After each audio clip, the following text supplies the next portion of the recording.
The pandemic has definitely shown us the importance of technology to stay connected, whether it's with friends and family or through work. But also, that means that more people are having to learn new ways to use technology. So, Ming Yang is joining us. She's a senior learning expert and is going to talk us through how to show your aging parents and your grandparents a little bit of grace as we try to bring them up to speed with technology. Good morning, Ming. Thanks for joining us. Good morning.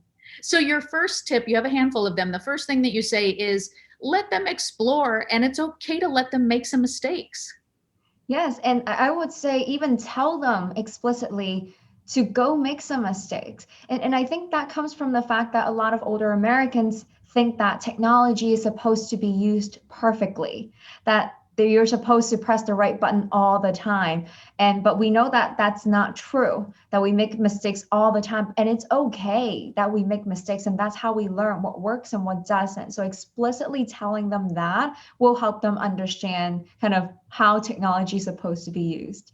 Of course, cause and effect always matters too. So then we have to let them know what happens if they make a mistake.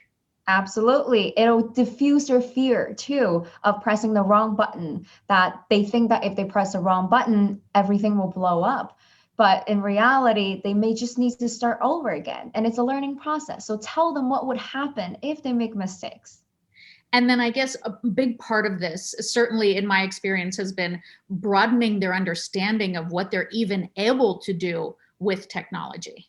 Yeah, absolutely. And the kind of the generic description of you'll be able to see us, call us, and see our faces doesn't exactly work as well as if we give more details, such as you open up your phone, you press a button, and you'll be able to see all of our faces. And that is it. And you can talk for as long as you want. We can even show you our garden, the kids, and everywhere around the house.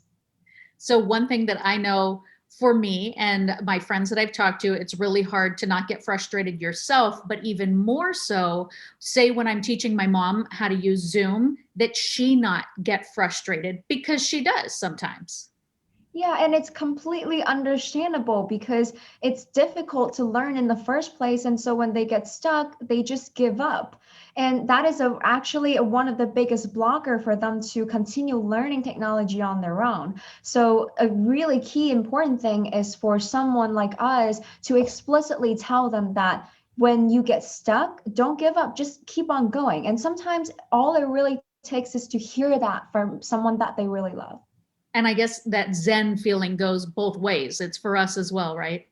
Yes, absolutely. And when in doubt, pretend that you're helping your boss's mom. Because when that emotional connection is not there, you are not emotionally invested in the success of what they're doing. And especially when we know that we have to be on good behavior, we tend to be a lot more zen and patient. And that means that we can provide a really good experience for our older loved ones. Of course, this does kind of set up that relationship then where your family member thinks that you're some kind of technology guru just because you've opened up their whole worldview, but maybe you don't know how to do everything, or you just don't have time to take every phone call every time they sit down and say, hey, make this work for me. So you're saying outsource the IT. Yes, and some people, even if they're able to, the frustrations and the emotional tug is just too much, and it's not worth it to jeopardize a relationship over computers and phones. So in these cases, yes, absolutely outsource it. Find them a personal tech coach that is dedicated to help them, that it takes that off your hand, and now you can avoid technology frustrations when you can really spend some quality time together. And I know that's part of what your organization is, Orchid Info. So how do we find you and get that help? You can find us at orchardinfo.com, and we provide a personal technology coaching for your older loved ones. I mean, this is such a relatable topic for so many people. So your help and your advice to walk us all through it is greatly appreciated this morning. Thank you. Thank you.